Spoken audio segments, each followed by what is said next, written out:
Oke, ini kan juga momennya pas nih. Kita lagi ada momen Sumpah Pemuda ya kan, 28 Oktober ya kan. Nah, kalau zaman dulu mungkin pemuda itu berhadapannya sama penjajahan ya kan. Kalau sekarang kan lebih global, lebih modern, lebih kekinian ya kan. Kalau kalian menyingkapinya pemuda ini harusnya seperti apa sih? Dari Atta dulu. Oke, kalau menurut saya pribadi, Disiarkan dari kantor Wali Kota Jakarta Pusat. Inilah dia, J Podcast. Podcastnya Jakarta Pusat. Halo Sekjopus, ketemu lagi di J Podcast, podcastnya Jakarta Pusat.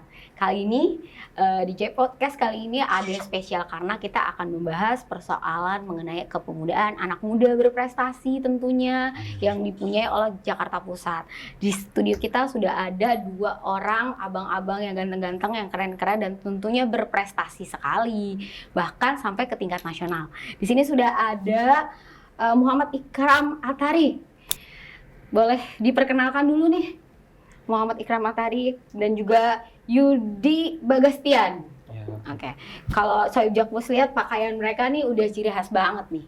Yang satu pakai pakaian lengkap paskibra, yang satu agak-agak silat-silat dikit. Ya kan? Pakaian apa nih namanya? Pakaian apa nih? Pangsi Betawi. Pangsi Betawi. Dua-duanya ternyata anak Kemayoran. Kemayoran mana suaranya? Kemayoran mana suaranya? Oke. Cukup. Ya, sekarang coba kita perkenalan dulu ya satu-satu nih, mulai dari siapa panggilannya? Hatar. Atar, dari Atar dulu. Ya, nama saya Muhammad Ikram Atari dari Pasukan Pengibar Bendera Pusaka tingkat nasional tahun 2022 yang mewakili Provinsi DKI Jakarta pada saat pengibaran dan penurunan bendera pusaka di Istana Merdeka pada 17 Agustus yang lalu. Woi, keren. Oke, sekarang giliran Mas Yudi. Iya. Ngeliat Bang Atar keren banget ya. Dulu saya juga pernah pengen ikut seleksi paskibraka. Oke. Tapi hamin berapa tangan saya patah. Jadi nggak jadi. Ya kebetulan tapi alhamdulillah dapat kesempatan untuk bisa maju ke tingkat nasional juga. Ada kegiatan namanya Pemuda Pelopor. Jadi kita ada kegiatan itu dari Kementerian Pemuda Olahraga. Seleksi dari tingkat kota, provinsi sampai nasional. Alhamdulillah saya lolos sampai ke tingkat nasional dan berhasil menjuarai bidang agama sosial budaya juara 1. Oke. Terima kasih banyak nih atas support dari Sudinpora, terus Dispora, sampai bisa ke tingkat nasional. Itu luar biasa banget. Tentu bukan karena saya hebat, karena semuanya juga hebat gitu ya. Oke. Berkat dukungan dari semuanya juga. Waktu itu saya di bidang agama sosial dan budaya. Oke, kita simpan dulu. Nih ngomong-ngomong soal nasional nih ya kan, program-program kalian juga banyak tentunya. Dan juga mungkin persiapan juga melalui tahapan proses seleksi seperti apa sih? Coba dong diceritain nih, karena mungkin teman-teman saya Jakpus juga pengen tahu sebenarnya ada prestasi apa sih yang kalian bawa nih sampai bisa ke tingkat nasional. Oke, satu-satu dulu nih. Kira-kira siapa dulu yang mau mulai nih? Bingung ya kan? Oke, aku mau mulai dari Atar dulu. Oke. Terus saya abjad ya, Atar. Oke, Atar. Saya kan nih. Oke, bener juga. Oke. Oke, jadi itu awalnya ada dari seleksi tingkat sekolah dulu. Itu dari semua paskibra yang ada di sekolah mengikuti PPI ini, yaitu organisasi masyarakat bernama Prapaskibraka Indonesia. Oke, abis itu setelah dari seleksi sekolah itu dilanjut ke seleksi kecamatan, yang itu diperhatikan juga tinggi badan, berat badan, dan fisik dari akademiknya juga. Lalu ada seleksi tingkat kota, dan alhamdulillah saya lolos pada saat itu di Jakarta Pusat, dan juga lolos di tingkat Provinsi DKI Jakarta, dan dipercaya menjadi pasukan pengibar bendera pusaka yang mewakili teman-teman saya pada tahun 2022 ini sebagai pengibar bendera pusaka di Istana Merdeka. Oke, kalau tadi kan ini kan berarti mewakili ya. Ada berapa banyak kira-kira waktu itu saingannya? Cukup banyak karena satu DKI Jakarta itu saya yang mewakilkan dengan pasangan saya, ada yang putri dari Jakarta Selatan bernama Safina Fasya. Oke, kalau Mas Yudi sendiri kira-kira programnya apa tuh waktu itu sampai akhirnya memenangkan juara di tingkat nasional? Jadi kegiatan pemuda pelopor ini kan dicari pemuda-pemuda yang mempunyai kegiatan kepeloporan gitu yang bermanfaat untuk masyarakat gitu. Sebetulnya ada 5 bidang, bidang pendidikan, agama sosial budaya, terus SDA, lingkungan dan pariwisata, Oke. terus IT sama pangan. Nah, kebetulan saya di bidang agama sosial budaya. Jadi saya punya program namanya Rumah Semut. Oke. Sanggar Edukasi Menyenangkan untuk Terampil. Jadi itu ada kegiatan dari bidang keagamaannya, kita ada TPA, TK, TKA, dari TK sampai dewasa gitu ya. Ada tahfiz, ada sanggar Quran dan sebagainya. Terus kita juga ada kegiatan sosialnya, kita memberikan beasiswa untuk yatim piatu dan duafa gratis. Kemudian kita juga ada kegiatan kebudayaannya, karena di kegiatan Rumah Semut itu ada banyak sekali kegiatan kesenian, mulai dari seni marawis, palang pintu Betawi, tari, dan sebagainya gitu. Jadi itu yang kita bawa, yang kita angkat. Dan yang bikin saya menang sampai ke tingkat kota, provinsi, dan nasional itu karena alhamdulillah kegiatan kita kecil tapi bisa berdampak yang luar biasa, bisa mengubah lingkungan yang tadinya, maaf tadi nama tempatnya Kampung Bejat. Oke. Kampung Bejat, sebetulnya Bejat itu akronim dari Bendungan Jago Dalam. Oh, Tapi memang perilaku masyarakatnya seperti itu dan mereka bangga sekali dengan titel Bejat. Oke. Gitu. Bahkan mereka anak-anak daerah lain takut gitu lewat situ. Memang agak danger banget malah ya. Danger banget. Mulai dari kasus-kasus pencurian. Saya baru banget pindah ke daerah situ, saya ngelihat ada beberapa anak usia SD gitu. Mereka saling ngelakuin pelecehan dan penyimpangan seksual satu sama lain. Oh. Terus belum genap 7 hari itu saya pindah ke situ, tas ibu saya hilang, isinya ada uang buat bayar kontrakan, ada emas, dan sebagainya, surat menyurat hilang gitu. Ini artinya saya baru pindah ke sini, tapi Allah udah kasih teguran, Allah udah tunjukin kampung ini kayak gini. Oke. Kayak harus ada sesuatu nih yang gue lakuin gitu. Mulailah saya melakukan sesuatu gitu dengan program-program mulai dari adik saya sendiri, karena saya khawatir gitu, berangkat dari keresahan. Saya punya adik waktu itu masih usia kelas 6 SD. Oke. Nggak mungkin saya bisa jagain adik saya 24 jam gitu. Akhirnya ajak teman-temannya ngaji bareng, halaqah gitu, mentoring, ngaji bareng. Oke. Terus mulai ada marawis, saya ngajar-ngajar bimbel juga di luar. Akhirnya ngapain saya ngajar bimbel-bimbel di luar kalau saya bisa buka bimbel sendiri buat lingkungan sekitar gitu. Akhirnya itulah yang saya bawa. Sebetulnya luar biasa banget, di tingkat kota aja tuh udah bagus banget. Kita punya saingan gitu ya. Teman-teman pemuda-pemuda lain mereka punya program yang luar biasa gitu. Sampai tingkat nasional saya udah sempat agak jiper gitu ya. Wah, keren-keren banget kayaknya. Mereka udah punya program yang dampaknya tuh sampai berapa kota gitu ya. Terus secara kuantitasnya gitu banyak banget, pengurusnya banyak banget, terus murid-muridnya banyak banget gitu. Apalagi agama sosial budaya tuh salah satu bidang yang paling banyak saingannya gitu. Karena agama sosial budaya kan banyak banget ya, mulai dari kegiatan pengajian, kegiatan sosial, kegiatan kebudayaan. Nah itu mereka semua juga waktu di tingkat nasional tuh saya kayak udahlah semuanya udah jadi pemenang gitu. Oke. Buat sampai situ aja udah keren banget gitu. Ini kalau dilihat dari penjabaran kamu tadi ya, kira-kira ini program ini tuh udah dari kapan kamu lakukan? Program ini cikal bakalnya dari 2016. Oke. Tapi belum punya identitas, belum punya legalitas yang jelas gitu.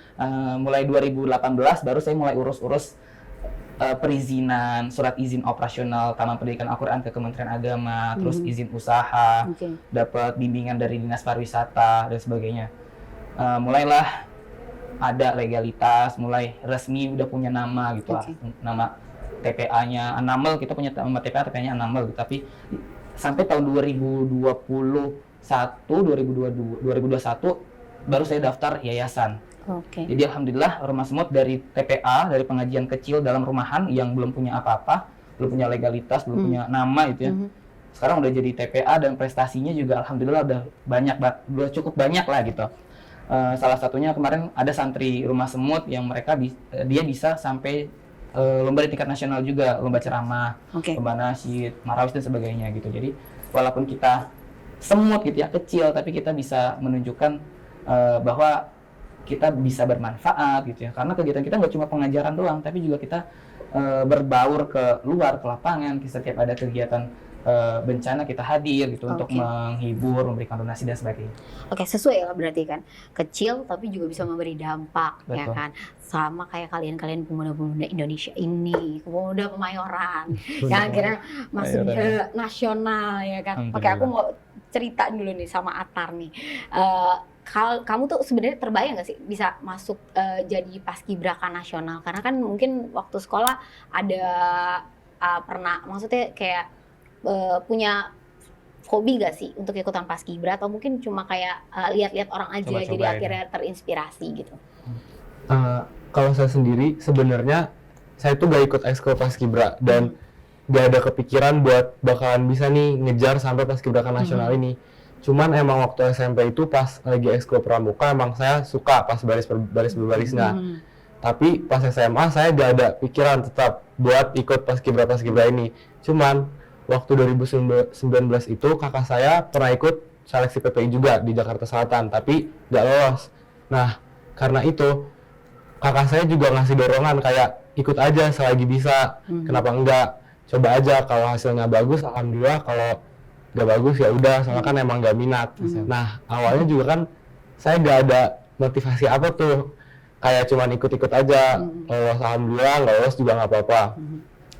Cuman semenjak ikut seleksinya kan itu ngelihat senior-seniornya kayak pada akrab, kayak kekeluarganya dapet banget. Jadi menurut saya itu juga yang jadi motivasi saya, kayak saya harus nih bisa, karena di sini dapat juga kekeluargaannya. Jadi saya dapat keluarga bukan cuman di rumah orang tua saya, kakak saya, tapi saya juga dapat keluarga baru di sini dari Jakarta. Terus di Provinsi DKI Jakarta saya juga dapat teman-teman dari Jakarta Utara, Timur, Selatan, Barat, dan Kepulauan Seribu. Oke, ya ini kan kalau kita lihat nih kalau paskibraka ini seleksinya tuh lama ya kan. Iya. Kemudian juga kalian juga mengikuti karantina tentunya. Kira-kira ada kesulitan apa di sana?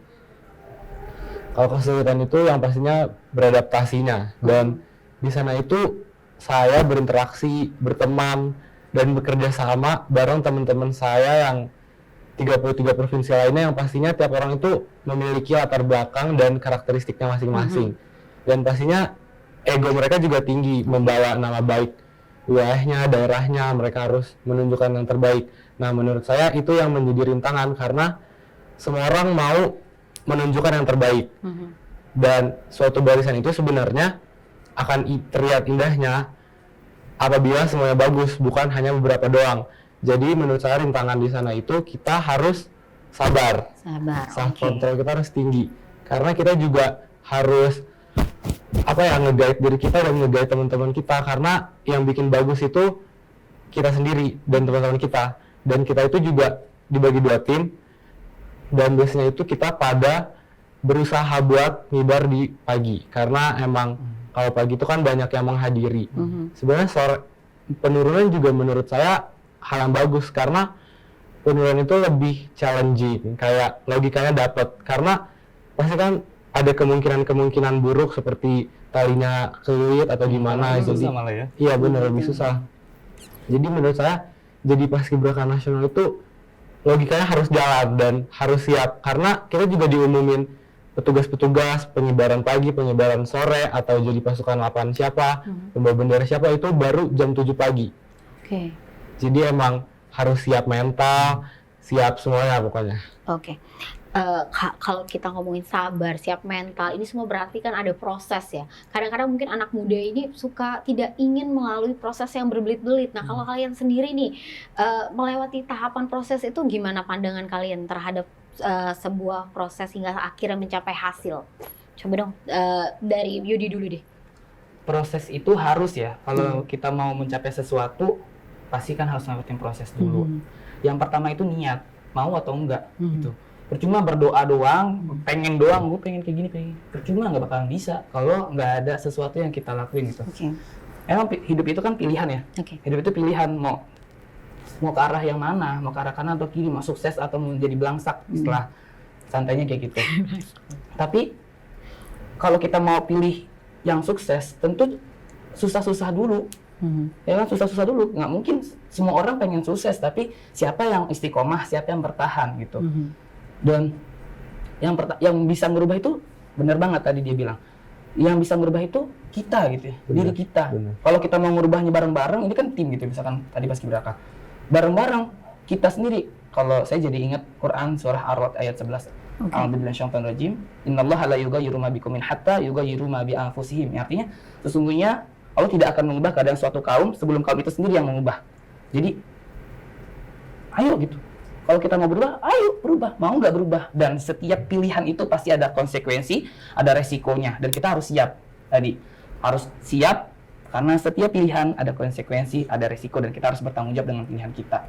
Itu sih. Oke, kalau dari atas sendiri melihat generasi muda sekarang yang mereka pengennya instan aja, gimana? Itu susah juga karena saya, Atar, dan Bang Yudi tuh melewati proses yang panjang dan pasti ada juga jenuhnya. Dan justru itu yang jadi rintangan kita. Kayak kita ini jenuh, tapi kita juga harus tahu kita itu yang menjadi agen perubahan buat negara kita sendiri. Kita yang harus cepat beradaptasi dengan perkembangan zaman. Karena semua negara kita itu yang megang kita pada nanti di masa depannya. Jadi kita tetap harus balance lah, jangan cuma mikirin diri kita doang, harus mikirin yang lainnya juga. Oke, ini kan juga momennya pas nih. Kita lagi ada momen Sumpah Pemuda ya kan, 28 Oktober ya kan. Nah, kalau zaman dulu mungkin pemuda itu berhadapannya sama penjajahan ya kan. Kalau sekarang kan lebih global, lebih modern, lebih kekinian ya kan. Kalau kalian menyingkapinya pemuda ini harusnya seperti apa sih? Dari Atta dulu. Oke, kalau menurut saya pribadi, kita sebagai pemuda, sebagai agen perubahan harus lebih cepat beradaptasi dalam perubahan perkembangan zaman yang ada. Contohnya seperti pengembangan paskibraka ini, apa yang kita dapatkan dari pembinaan selanjutnya tidak mungkin sama dengan pembinaan pada 5 tahun sebelumnya atau 10 tahun sebelumnya, karena ini semua juga mengikuti perkembangan zaman. Justru kita sebagai generasi muda yang harus cepat beradaptasi dan beradaptasi dalam perkembangan zaman dinamika itu sendiri. Nggak bisa kita melawan arus tersebut. Oke, kalau Yudi sendiri pandangannya gimana nih? Tonggak utama suatu perubahan biasanya ada di pemuda. Tadi udah disebutin sama Bang Atar, agent of change. Kita itu punya peran itu gitu ya. Negara ini udah dibuktikan gitu, kalau bukan tanpa pemuda kita mungkin merdekanya agak lama gitu, atau nggak tahu nih merdekanya kapan gitu. Terus reformasi dan sebagainya. Saya memperhatikan betul gitu ya. Memang setiap perubahan dari setiap divisi gitu, termasuk bidang keagamaan nih. Saya kan di bidang agama sosial budaya gitu. Ayo para pemuda bangkit gitu, masuk ke masjid-masjid untuk bidang keagamaan, masuk ke pendidikan-pendidikan dan sebagainya gitu. Karena kalau bukan kita, untuk beradaptasi susah. Orang-orang dewasa, orang-orang yang sudah senior itu agak sulit untuk beradaptasi, sehingga kurang bisa menarik perhatian anak-anak gitu ya. Kayak bidang keagamaan, pengajian-pengajian, masjid-masjid itu sepi anak-anak muda. Pengajian-pengajian biasanya anak-anak TK, SD, SMP, SMA udah males. Nah, kalau kita nih anak-anak muda nggak mau jadi guru ngaji, kita kan kalau anak-anak muda jadi guru ngaji bisa sambil nonton video, bisa sambil games, kita bisa masukin unsur-unsur yang menyenangkan gitu ya. Terus kita juga ngobrolnya beda dengan bapak-bapak atau kakek-kakek gitu kan. Mereka lebih segan. Tapi coba kalau anak-anak muda, makanya yuk yang punya kelebihan gitu, entah itu keilmuannya ataupun keterampilannya, ayo kreatif, kita jangan cuma buat diri kita sendiri, kita mulai peka dong gitu sama lingkungan gitu ya. Kalau kita cuma mikirin diri sendiri terlalu egois, karena banyak banget lingkungan kita yang butuh banget pikiran kita, butuh tenaga kita, butuh waktu kita. Dan jangan mikirin negara kasih apa, tapi pikirin kita sebagai pemuda kasih apa untuk negara. Oke, kalau lihat dari tadi di program-programnya nih ya kan, kamu di Kemayoran itu kan banyak juga mengajar anak-anak gitu ya kan, berangkat dari keprihatinan terhadap generasi ke depan ya kan. Kalau melihat selama dari perubahannya, mereka ini durasi belajarnya seperti apa sih? Kalau di Rumah Semut itu kegiatannya ada pengajian, ada bimbingan belajar akademik, ada sanggar. Jadi kita education based on Islamic to develop multiple intelligences and building character children gitu. Jadi kita berbasis multiple intelligences dan untuk membangun karakter anak gitu. Jadi kegiatan kita sebetulnya hampir setiap hari. Setiap hari, bahkan dari Senin sampai hari Ahad itu ada kegiatan. Jadi makanya namanya Rumah Semut. Jadi supaya mereka merasa ini rumah mereka sendiri, mereka nyaman di sini. Dan orang tua alhamdulillah mereka support gitu ya. Yang saat ini mereka sudah support mau anaknya. Jadi daripada mereka di luar main games gitu ya atau nongkrong, lebih baik di sini belajar bareng, marawisan, kegiatan-kegiatan yang mereka senang gitu. Jadi kalau ditanya berapa lama durasinya, setiap hari ada kegiatan di Rumah Semut Animal. Kalau weekdays itu dari sore sampai malam sampai jam 21.00. Weekend Sabtu Ahad dari pagi sampai malam ada kegiatan. Oke, menarik nih ya kalau misalnya kita ngomongin daripada anak-anak generasi muda ini main game atau mungkin juga terlibat dalam kegiatan yang tidak produktif nih ya kan. Sekarang ini nih beberapa waktu ini banyak nih anak-anak muda yang justru nggak pengen lebih pengen terlihat viral ya kan. Bentar-bentar viral, orientasinya viral, gue mau viral aja deh ya kan. Kayaknya mereka juga merasa pendidikan itu antara penting dan tidak penting. Kalau kalian berdua ini kan masih pendidikannya bagus, juga berprestasi ya kan. Gimana menilainya? Sebenarnya penting nggak sih pendidikan itu dari Atar?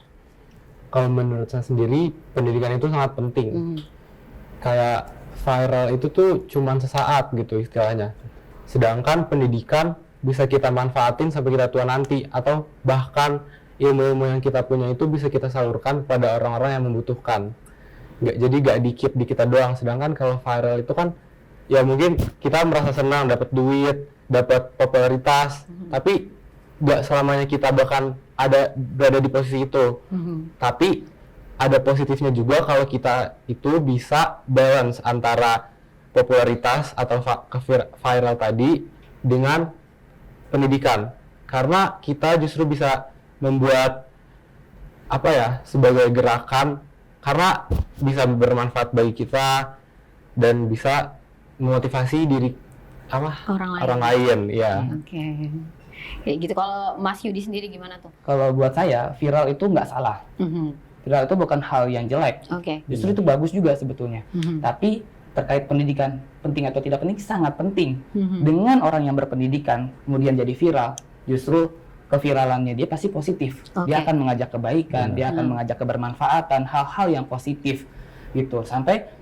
Tapi kalau kesempatan viral itu untuk orang-orang, mohon maaf, pendidikan ini tidak hanya di sekolah formal, tapi pendidikan itu ada di mana-mana, termasuk pendidikan non formal, informal. Keluarga itu juga jadi bagian pendidikan yang paling penting ya, karena madrasah pertama itu adalah orang tua, khususnya ibu gitu. Jadi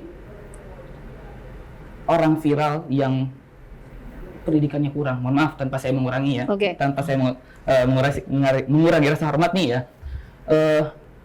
Kalau yang mempunyai kesempatan orang-orang yang kurang berpendidikan, mereka akan memberikan dampak-dampak yang kurang positif untuk anak-anak. Saya sebagai mahasiswa di bidang pendidikan dan saya sebagai guru latar belakangnya. Saat ini saya sebagai guru juga di SD Laboratorium PGSD UNJ gitu. Merasa sangat prihatin gitu ya, melihat anak-anak yang senang melakukan sesuatu. Anak-anak senang banget nyontoh. Iya betul. Gitu. Maaf nih ya, mungkin saya boleh sebutin case-nya. Mungkin teman-teman semua udah tahu. Mulai dari kasus pacaran, kemudian vape, rokok, itu kan bisa sampai keterusan sampai mohon maaf zina, terus narkoba dan sebagainya. Bahkan hal-hal yang kecil kayak foya-foya, buang sampah sembarangan yang akhirnya viral, kemudian yang tonjok pohon sampai rontok tuh pohon diikutin. Mohon maaf ya, itu kan dampaknya banyak gitu. Betul. Tapi coba kalau misalkan orang yang berpendidikan kemudian viral. Tapi saya agak bingung ya, kenapa hal-hal yang positif itu agak susah untuk diviralin? Kalau gitu ini aja kita viralin. Nah, ini kita viralin harus disebarin. Ini harus disebarkan ya kan. Karena ini kalian berdua ini adalah contoh harusnya kan, contoh-contoh pemuda yang memang berprestasi, punya nilai positif, ya udah makanya kita viralin. Betul. Ya. Yang susah itu ya Kak, mengubah paradigma masyarakat gitu ya. Siap. Untuk yang tadinya mereka lihat, coba hal-hal yang negatif, hal-hal yang heboh itu cepet banget gitu. Iya, betul. Tapi kalau buat prestasi, banyak banget ya anak-anak kita lomba-lomba olimpiade sampai ke tingkat internasional, itu kalah hebohnya sama berita-berita KDRT gitu loh. Berita KDRT. Ya kan? Jangan bilang kayak Citayam Fashion Week kemarin ya. Citayam Fashion Week itu terkenal banget ya. Jujur Atar kemarin udah sempet nyoba belum? Belum. Mau diajakin makan dulu gitu kan? udah tutup. Bikin lagi kali depan wali kota Kak. Jangan. Kan kita tadi mau viralin ya sesuatu yang positif ya kan. Tapi bisa aja sih dikemas tapi dalam kegiatan yang lebih menarik, lebih eye catching dan lebih berpendidikan gitu ya. Wah, itu. Misalkan sambil ada pameran apa gitu, situ ada. Sebenarnya bisa aja. Boleh, bisa ditampung. Idenya bagus sih sebenarnya, boleh, tapi bisa ditampung. Kayaknya yang bergerak kalian berdua boleh. Saya ngeliput aja. Oke. Ya mohon asal yang penting ada dananya ya teman sponsor. Coba itu yang pengen dana siapa? Oke. Kita lanjut lagi nih. Tadi kan sempat juga dibilang dukungan orang tua rumah itu adalah tadi Betul. madrasah paling utama ya, Betul, pertama madrasah ya pertama. kan. Oke, aku mau tanya dulu nih sama Atta nih, Atar. Di rumah itu keluarga itu mendukungnya seperti apa? Kita harus melihat juga, jangan sampai orang tua itu pengen anaknya itu kayak apa ya, ayo maunya prestasi anaknya tinggi, tapi justru dia tidak mendukung gitu, jangan-jangan gitu. Kalau di keluarga atas sendiri seperti apa dukungan orang tua? Dukungan dari kedua orang tua saya dan keluarga-keluarga saya itu baik, bisa aja dalam bentuk kayak saya itu kan pasti dalam mengalami dan melewati proses-proses yang panjang itu pasti ada titik jenuhnya. Nah, keluarga saya itu yang jadi tempat saya berkeluh kesah dan menurut saya itu yang paling penting dipunya. Kayak kita punya tempat untuk berkeluh kesah karena pasti ada titik poin hidup kalian yang lagi di bawah banget. Jadi mereka yang support, gak cuman support kayak dibeliin segala macam, tapi juga disupport dalam proses pengembangan diri juga. Oke, berarti orang tua juga berperan sebagai tempat sharing kamu ya? Iya benar. Berarti kamu lebih percaya sama orang tua kamu untuk sharing daripada sama teman, bagaimana? Begitukah? Iya, terkadang juga kayak gitu sih, tergantung konteksnya apa. Karena kalau orang tua itu, beliau kan lebih tahu gimana hidup kita dari kita lahir sampai kita sekarang. Sedangkan teman itu kita cuman kenal kita pada saat ketemu mereka doang. Mereka belum tahu bagaimana kita aslinya dan bagaimana mereka aslinya. Kita belum tahu apakah mereka teman asli atau teman yang fake friend gitu contohnya. Friend gitu ya. Banyak di sini toxic Jadi friend. mendingan Sabar ya Kak, kayaknya itu pengalaman pribadi deh. Kalau pribadi saya. Makanya jadi lebih mending cari aman, bercerita sama orang tua. Dan saya juga pengen bahas kayak jadi paskibraka nasional itu juga pasti banyak apa ya, rintangan-rintangannya juga tuh. Kayak ada aja yang mau bikin jatuh, kayak bikin kita kepikiran apa gimana, dan itu peran orang tua kayak support kamu itu jadi orang yang mewakili tahun 2022 teman-teman kamu di DKI Jakarta pada saat ngibar di 17 Agustus. Jadi kamu harus bersemangat, jangan malah minder gitu. Semangat Tata. Semangat dengan. Oke, berarti dukungan orang tua ini sangat penting untuk kamu ya, betul. Berarti pertama kali pasti dukungan orang tua. Oke. Kalau dari Mas Yudi sendiri gimana? Ya. Orang tua itu sangat amat penting ya, the most important thing gitu buat kehidupan kita gitu. Oke. Kalau nggak ada orang tua, mungkin hilang arah gitu ya. Orang tua kita yang didik kita, orang tua yang support kita. Nah, keberadaan kalian juga di sini mungkin didukung juga nih sama pemerintah kota Jakarta Pusat. Nah kan sekarang aku mau dengar nih dukungan dari Pemkot Jakarta Pusat nih terhadap kalian yang udah memberikan prestasi ya kan, udah supportingnya seperti apa sih? Mulai dari Yudi dulu deh. Belajar bareng alumni pemuda pelopor yang mereka sudah menang gitu. Dan di situ saya manfaatkan betul-betul ilmu-ilmu dari kakak-kakak alumni, dan mereka memang hebat-hebat gitu, luar biasa lah gitu. Mereka memang udah terbiasa untuk tampil di tingkat nasional dan sebagainya gitu. Dan saya pelajarin mulai dari bikin konten, mulai dari public speaking gitu, bersikap dan sebagainya, itu saya pelajarin banget. Dan itu sampai ke tingkat nasional. Bu Sri gitu ya, kepala seksi kepemudaan di Studinpora kita gitu Jakarta Pusat, selalu mendampingi sih, selalu menanyakan udah sampai mana gitu. Terus pokoknya ditanyain terus gimana udah kesiapannya gitu. Alhamdulillah itu sih yang bikin kita jadi lebih semangat. Dan tapi kalau misalkan mau di-compare dengan daerah lain ya, itu mereka persiapan dan pendampingannya itu udah dari H-1 tahun. Jadi kayak nih udah selesai nih pemuda pelopor nasional, langsung garap lagi untuk berikutnya. Nah, itu kalau Itu. tugas kamu kayaknya. Makanya ayo semangat ya. Semangat ini. Semangat ya, ini. kamu tuh punya apa ya? Punya tanggung jawab nih untuk meneruskan tongkatnya ya kan? Iya, tapi Kak Apa? agak sulitnya untuk di Jakarta ini ya. Belum ada wadah forum alumni yang resmi kalau paskibraka kan mereka udah selesai ada purna paskibraka Indonesia ya. Iya. Oke. Jadi kekeluargaannya mereka udah langsung erat gitu. Kalau pemuda pelopor ini Cuman- belum ada wadah yang betul-betul resmi gitu, belum ada bentuk forum silaturahmi yang resmi. Jadi kita kayaknya baru-baru ini aja deh baru mulai menggerakkan. Saya nggak tahu ya, karena kan saya anak baru nih. Mungkin di tahun sebelumnya emang udah ada, tapi belum ada kejelasan atau mungkin belum ada padung atau wadah yang di pemerintahannya gitu ya.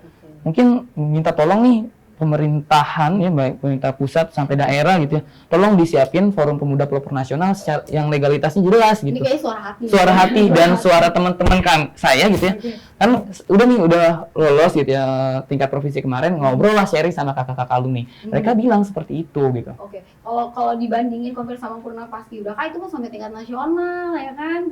Terus Ya berarti kamu harus mulai dari bawah dulu nih, ya kan? Harus sampai ke atas. Oke. karena pemuda pelopor itu udah ada dari lama banget Oke. sebetulnya, dari Kaseto. Tahu Kaseto kan, walaupun udah kakak masih panggil Kaseto gitu. Halo Kaseto gitu.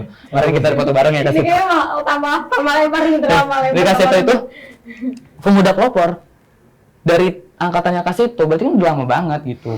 Kita tampung dulu nih ya, curahan hatinya. Ya, tolong ya. Saya mau beralih sama akar dulu. Oke, nih, siap. tadi. Saya sampai lupa kan apa pertanyaan. Oke, supportingnya pemerintah kota nih terhadap kamu nih sampai akhirnya kamu juga bisa membawa nama Kemayoran ke istana nih ya kan. Jarang-jarang soalnya kan. Kalau dari Pemkot Jakarta Pusat sendiri itu pasti kan ada pembinaan. Kayak contohnya saya dari PPI Jakarta Pusat itu saya ada pembinaannya tersendiri dulu sebelum melaksanakan seleksi di tingkat seprovinsi DKI Jakarta. Nah, saat saya melewati proses-proses itu, Bu Sri ini yang selalu dukung saya kayak, ayo bisa. Tepuk tangan buat Bu Sri dulu deh. Bu Sri. Mana sih orangnya? Boleh Aduh. lambaikan tangan Bu Sri, halo Bu Sri. Bu Sri, ini anak-anaknya Bu. Aduh. Iya, hebat banget deh. Salut buat Bu Sri sampai kita bisa sampai tingkat nasional ya dari Jakarta Pusat gitu. Oke, anak siapa tadi? Anak-anaknya siapa? Bu Sri. Bu Sri. Aduh, Tahu nggak nama harus kepanjangannya? highlight nih. Tahu nggak nama kepanjangannya Bu Sri? Sri Suskandaria. Wah, akhirnya tahu loh. Harus di highlight. Harus tahu. Highlight. Jadi memang dukungan dari Betul. Ibu Sri ini penting juga Banget. Oke, kalian didampingi terus ya. Ah. Oke, mungkin terakhir nih, saya pengen tahu nih ya, kira-kira pesan apa sih buat kalian nih untuk Soib Jakpus yang kebetulan nonton nih podcast kita ini, yang mungkin juga mereka juga masih muda, dan juga mungkin masih sekolah, anak-anak, pokoknya pesan-pesan kalian untuk generasi muda berikutnya apa? Coba dulu nih. Satu. Sweet bola. Sweet. Coba Sweet apa nih? Sweet. Gue nih masuk pertama. Ayo. Nah, Kalah. Batin duluan. Duluan.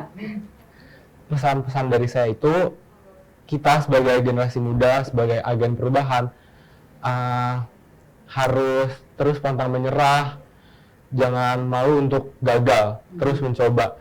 Kayak saya ini sebenarnya bukan dari keluarga yang berlatar belakang pejabat atau apa gitu dengan orang penting, tapi saya alhamdulillah bisa membawa nama Provinsi DKI Jakarta pada saat 17 Agustus kemarin, dan saya tidak mengira sama sekali kalau saya bisa ada di posisi itu. Jadi menurut saya kita sebagai generasi muda terus saja mencoba, terus melakukan versi terbaik dari diri kita, untuk hasilnya kita serahkan kepada Tuhan Yang Maha Esa. Oke, kalau dari Yudi sendiri nih, banyak kayaknya. Banyak. Banyak kayaknya. Apa ya, pesan buat pemuda ya, jadi kayak banyak unek-unek ya.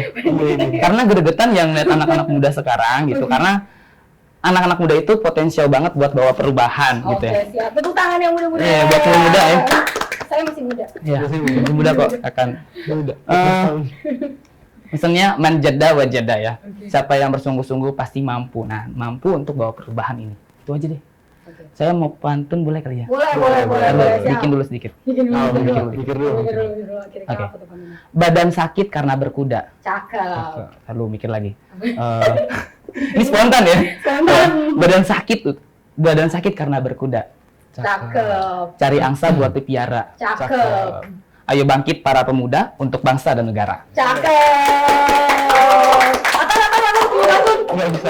Langsung sama. Harus belajar dulu. Harus belajar dulu, ini Iya, dari Kan ada sanggar palang pintu, belajar pantun, pantas. belajar silat. Mungkin kalau ada Sohib Jakpus nih yang pengen ikutan nih gabung di tadi mana di Rumah Rumah Semut. Semut, boleh dong dikasih tahu alamatnya di Boleh mana? banget. Saat ini Rumah Semut masih ngontrak di kontrakan kecil. Jadi kita rumahnya pindah-pindah ya. Oke. Rumahnya pindah-pindah. Saat ini kita lagi ada di Jalan Haji Ung, Gang N, RT 5 RW 3, Hutan Panjang, Kemayoran, Jakarta Pusat. Kalau mau lihat sosial medianya ada Facebook, Instagram, website, YouTube juga ada.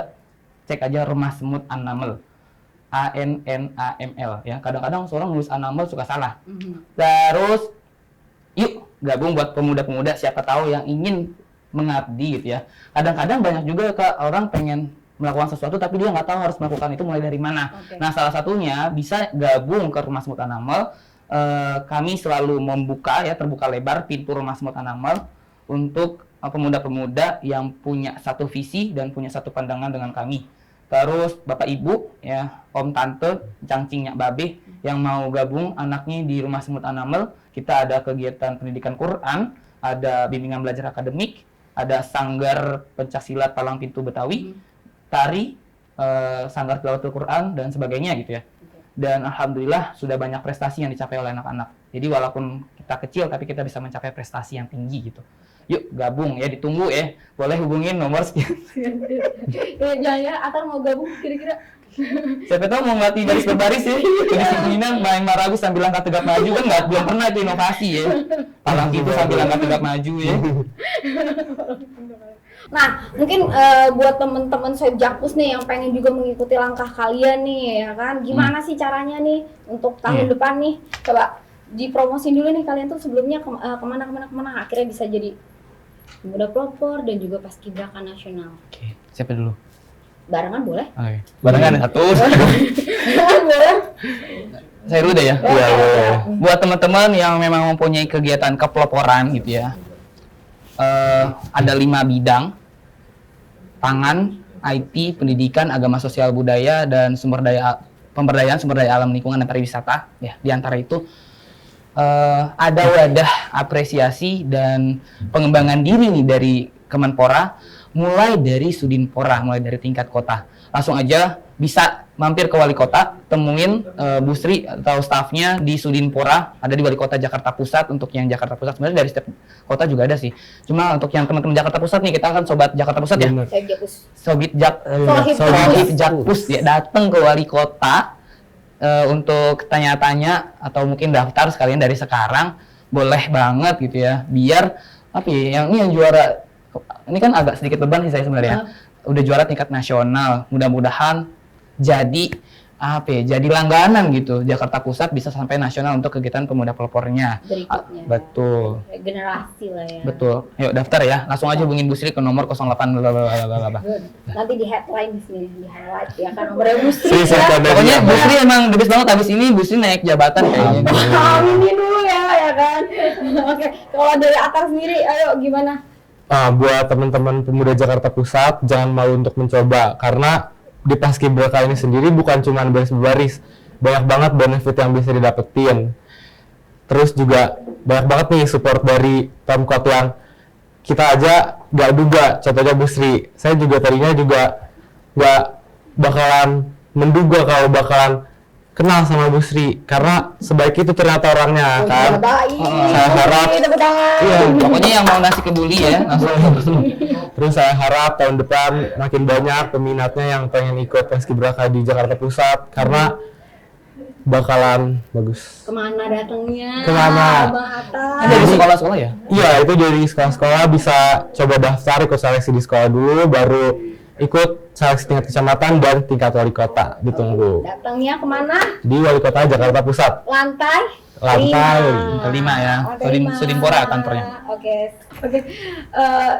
Makasih banyak nih ya Atar dan Sama-sama. juga Yudi sudah berbagi pengalaman sama Sohib Jakpus yang ada mungkin nonton di podcast kita kali ini. Ada pokoknya seru-seru banget nih pengalaman kalian dan juga cerita-cerita kalian bahwa hidup itu juga harus diperjuangkan, juga melewati proses. Jadi teman-teman Sohib Jakpus yang di rumah, yang masih muda, belia ya kan. Pokoknya setelah menonton podcast ini mudah-mudahan terinspirasi ya kan. Amin. Oke. Ya, ambil yang baik-baiknya aja nih dari mulut saya, dari dari sikap saya gitu ya. Oke. Pesan terakhir apa? Ada? Nggak ada sih. Nggak ada. Oke. Cukup ya. Oke, saya Jakpus. Sekian bincang-bincang kita dengan narasumber kita, para dua pemuda yang keren-keren ini, yang hebat-hebat ini. Oke, nantikan episode berikutnya yang jauh lebih baik lagi, lebih menginspirasi lagi. Dadah. Bye. Thank you.